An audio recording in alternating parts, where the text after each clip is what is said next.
back to my channel. Today we're going to discuss suicide, anxiety, and depression, and everything surrounding it.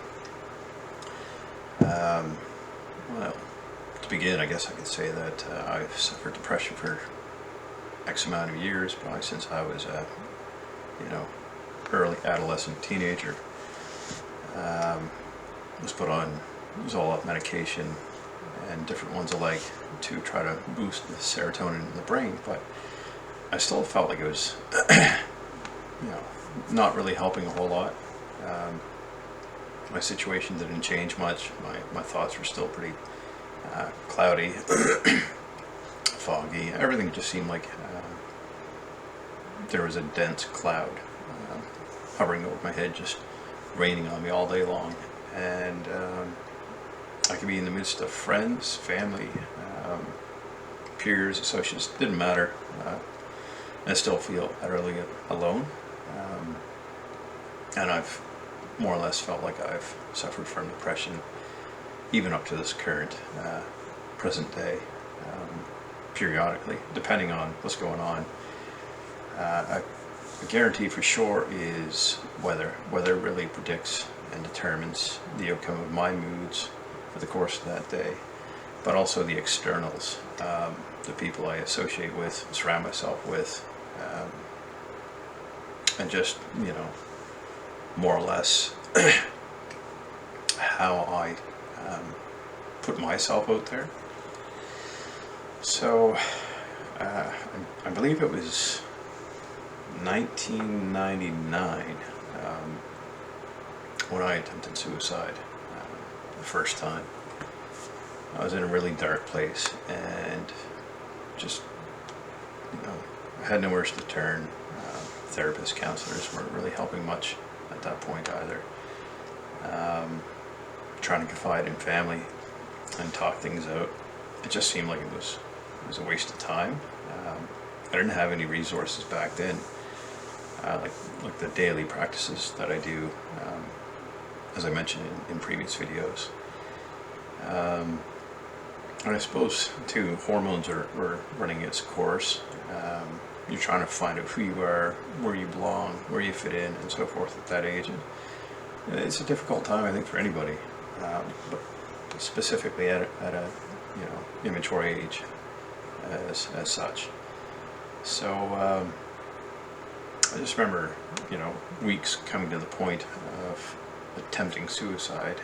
I didn't care to bathe. I didn't care to maintain any type of cleanliness for myself. Just negative thoughts all day long. That most people have that gnawing voice in the back of your head that just keeps telling you're not enough. You haven't amounted to anything. You're never going to be enough.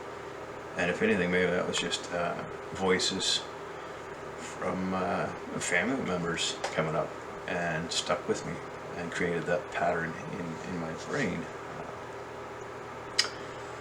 So one particular day, I was crying to family. It might have sounded like a crying wolf for a long time. That I was gonna do myself in. I just couldn't take it anymore. Just complete misery. And they kept saying, "Oh, things will get better. You'll see the light at the end of the tunnel. Just keep digging in. Try to uplift yourself in different ways. Find ways to make yourself happy." And I was like, sounds like a bunch of bullshit, right?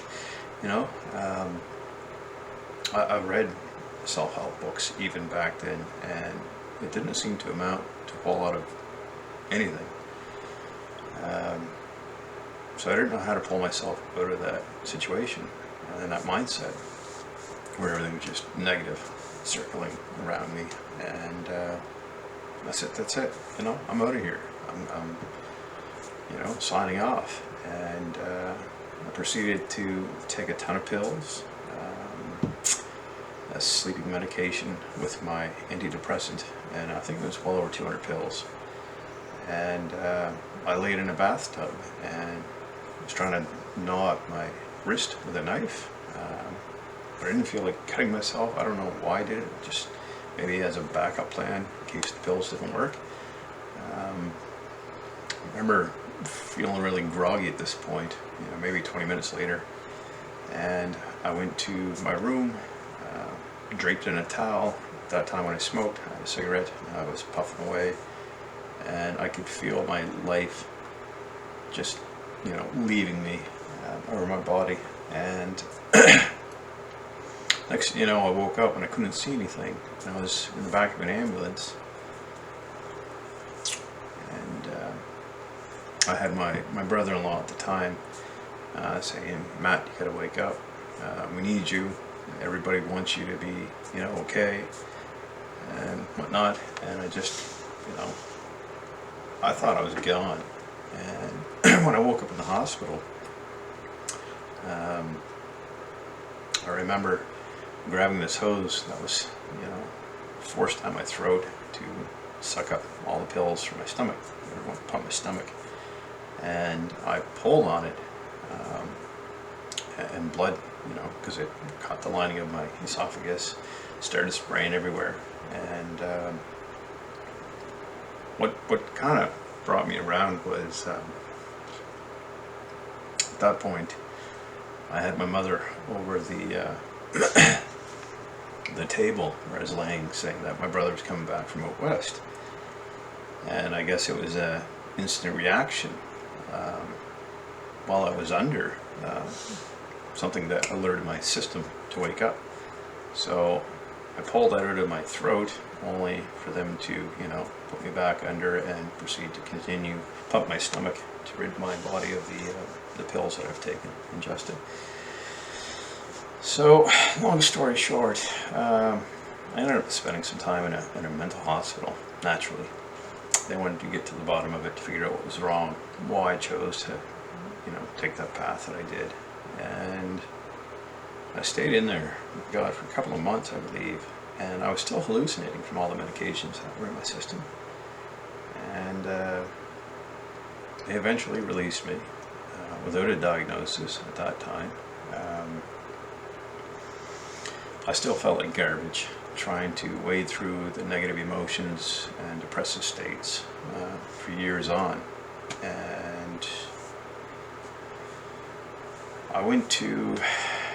I took off from my province and decided to go west. I wanted to find myself going to parties, and more or less what I was really doing was running away from myself, my problems, my reality, and not facing the demons. And like everyone else, trying to find a vice to escape, the pain and the misery. So it was just a matter of trying to find parties to go to, people to associate with, so I could do drugs, drink heavily, and just numb my mind and forget everything as best I could anyway. I ended up being picked up by the police in Ontario at this point, a couple of years after my suicide attempt, and they hospitalized me yet again, and wanted to run further testing to see what was going on, thanks to at that point, I guess, a caring individual who thought it was in my best interest, and maybe theirs too, to have me diagnosed by professionals. So I spent some time in this hospital, and they ran numerous tests.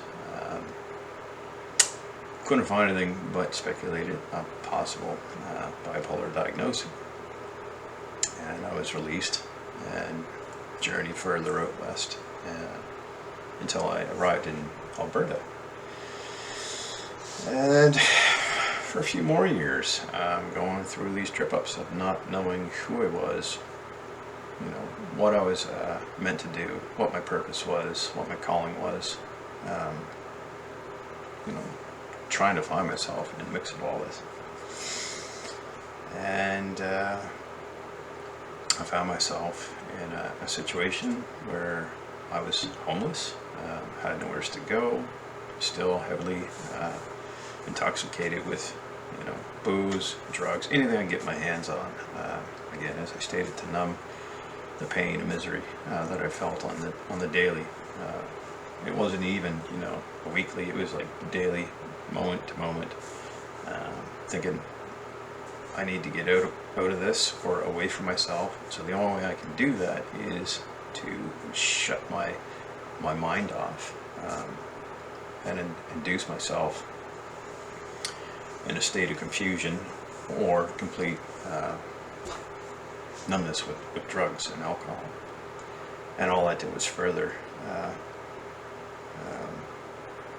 my depression, my anxiety, and suicidal thoughts. So again, I found myself in a situation more or less where the cops picked me up, probably due to a call. They found me out west, running the streets, high as a kite, hallucinating on drugs, doing LSD, mushrooms, speed, anything I can get my fingers on. And they put me in the hospital, and my stint was 4.5 months, and I was just a rack of bones, 120 pounds when they picked me up, I believe. Didn't know what was going on, who I was, completely in a trance-like mindset. 4.5 months sitting in that hospital. I was fed Boost because I was so depleted, deprived of food for so long, that they started me on a regimen of medications, and was diagnosed, as I said in the first video, bipolar 1, and that I would have to take a course of cocktail of medicines to maintain some type of normalcy and level-headedness and clarity if I wanted to make anything of myself and more or less be a part of society. And it was at that point that I just felt like I was a broken individual, that I wasn't going to be enough for myself or anyone else. And I really started to sever the ties to friendships and family members, because there's that nasty stigma that still lingers today in our society of mental illness. It's, to talk about it is taboo. Suicide, depression, anxiety, and covering these topics is shameful. So you have to walk around with this guilt-ridden shame. To this day, even, as soon as you mention that you have a mental illness, or you've had a diagnosis, or you just want to openly express yourself in that manner, people get pretty uptight and weirded out by it. And you have to walk kind of carefully with it. But as time goes on, I'm sure we're going to see the light of things and the real causes of mental illness, and how to deal with it properly, rather than just stuffing medicine down people's throats and making them sick in so many different ways, and feeling like that's the only what's the word I'm looking for, phrase, basically the only way out of their tormented situations. Luckily for myself, I was able to wean off the medications due to the fact that my body was just shutting down completely. I mentioned that in the previous video too, about my extremities going numb and so forth, and it was in my best interest, recommendation from the doctor, and my own well-being, knowing that I couldn't keep going like that, to get off this shit as quick as possible and to maintain some type of regular lifelike through diet, exercise, and bringing awareness to my situation and my life. So yeah, as I stated, depression is a dirty, aggravating thing to contend with, and knowing that my life from a very young age to this point, I can see the impact it has on myself, my mentality, the people around me, and other people going through the same shit. It's not easy, and it's quite frustrating when your voice doesn't get heard by other people. To feel utterly alone steadily with that guilt-ridden shame and wondering how you can pick yourself up from the ground. I've been there numerous times in the past. Because let's face it, a lot of people today just want to walk all over you. They'd rather see you, knocked down, kick you while you're down there, than to pull you up and give you support. And the biggest thing I would suggest for anybody going through these situations is to find a really good supportive network of people, whether that be friends, family, counselors, even online characters, man, complete strangers with anonymous websites. If you need to get on there and talk to somebody or reach out to hotlines, because I know that, as I've often said and feel strongly today, these emotions and thoughts we have are just for mere moments, just like a storm. They come and go. And I know when you're in that place of complete despair and darkness, it's hard to see any light at the end of this. Hoping for a brighter day, it's quite difficult. But there is hope, and there's a lot of people going through the same thing, and you just need to reach out. So without further ado, I'm going to sign off on this, and I'll add a few links to the comment section below.